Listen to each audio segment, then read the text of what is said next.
मेरा नाम समरीन है। मैं देहात की रहने वाली हूँ। हम 2 भाई थे, वो छोटा था। मैं कॉलेज में पढ़ती और मेरा भाई स्कूल में पढ़ता था। मैं बड़ी हो रही थी। मेरे जिस्म में उम्र के लिहाज से तब्दीलियां रूनुमा हो रही थीं। खैर, कॉलेज के पहले 1 हफ्ते तो मुझे ये सब कुछ बहुत अजीब सा लगा। फिर कुछ दिनों बाद सब कुछ समझ में आ गई। मैंने ये सब मामले किसी को नहीं बताया। मैं यूट्यूब पर जानकारी ले लेती थी। न ही मैंने घर में और न ही कॉलेज में किसी के साथ इस बारे में बात की। मेरी दोस्ती शरारती लड़कियों के साथ हो चुकी थी, लेकिन मैंने इनको भी इस बारे में कुछ भी नहीं बताया। आखिरकार मैंने एक दिन हिम्मत की और उनसे पूछ लिया कि ये सब मेरे साथ किया हुआ है, तो वो हंस पड़ी और कहने लगे, अरे बेवकूफ, ये तो सबके साथ होता है। मैंने कहा, अच्छा। मैंने पूछा, ये क्यों होता है? तो वो कहने लगे, तुम्हें नहीं पता। मैंने कहा, मुझे इसके बारे में कुछ मालूम नहीं है। तो इसने मुझे बताया कि अब तुम बड़ी हो गई हो। तुमने नोट किया होगा कि तुम्हारा हिस्से बहुत बड़ा हो गए हैं।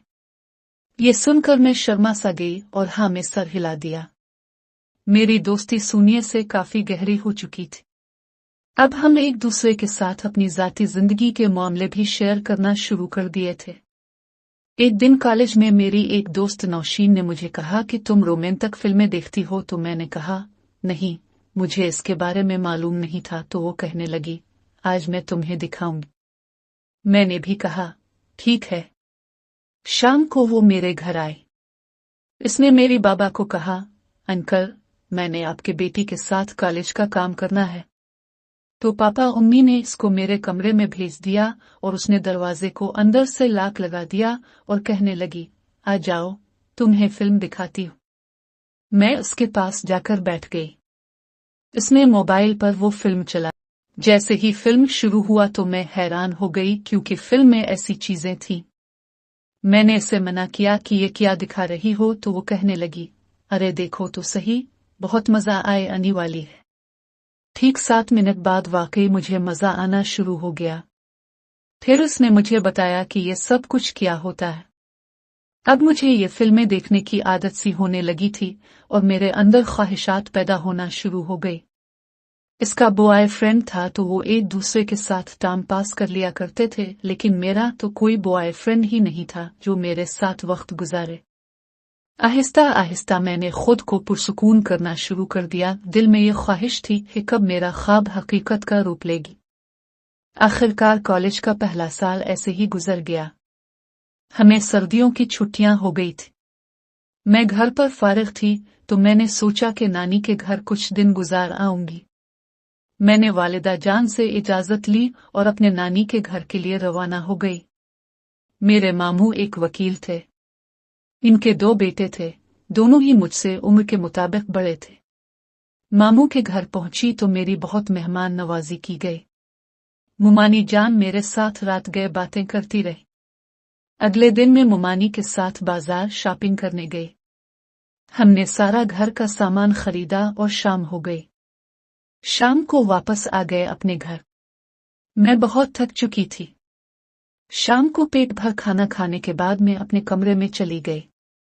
रात के 11 बजे मुझे फिल्म देखने की ख्वाहिश हुई तो मैंने चुपके से अपना फोन निकाला और वीडियो देखना शुरू कर दी। मेरे मामू का बेटा नदीम वो अभी जाग रहा था।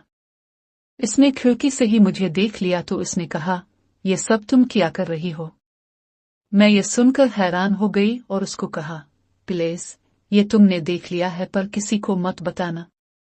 इसने मुझे कहा, ठीक है, मैं नहीं बताऊंगा, लेकिन इसके बदले मुझे भी कुछ चाहिए ना।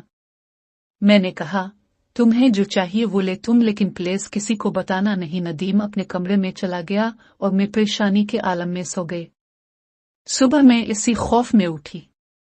मुझे शक था कि वो सब घर वालों को बता देगा, लेकिन इसने ऐसा कुछ भी नहीं किया और मेरी इज्जत रख ली।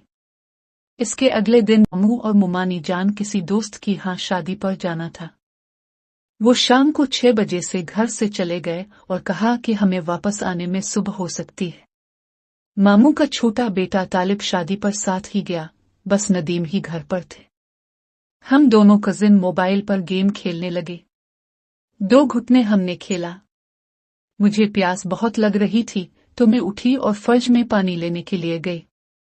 मैं किचन में पहुंची तो नदीम पीछे से आया और मुझे गले लगा लिया। मैंने कहा, आप ये क्या कर रहे हो? ये कैसी हरकत की है?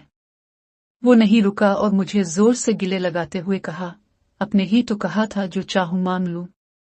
मैं उसका इरादा समझ गई कि इसके दिमाग में क्या चल रहा था। मैंने कहा, ये कभी नहीं हो सकता। लेकिन वो मानने को तैयार ही नहीं था। मुझे साफ तौर पर महसूस हो रहा था इसने मुझे नहीं छोड़ा और जिद पर उड़ा ही रहा। तो मैंने कहा, ठीक है, क्योंकि अब मुझे भी इस वक्त अच्छा एहसास होना शुरू हो गया था और जो मैं चाहती थी वो ख्वाब हकीकत का रूप अपनाने वाला था। कब मेरे में ले गया और फिर वो हो गया जिसकी मुझे सालों से तलब थी। मैंने इसकी ख्वाहिश भी पूरी कर दी और अपने एहसास को भी हकीकत का रूप दे ही दिया। इंसान को हमेशा सीधा रास्ता लेना चाहिए, ना का गलत। दोस्तों, कहानी कैसी लगी? कमेंट मैं जबरदस्त लिख दो। शुक्रिया।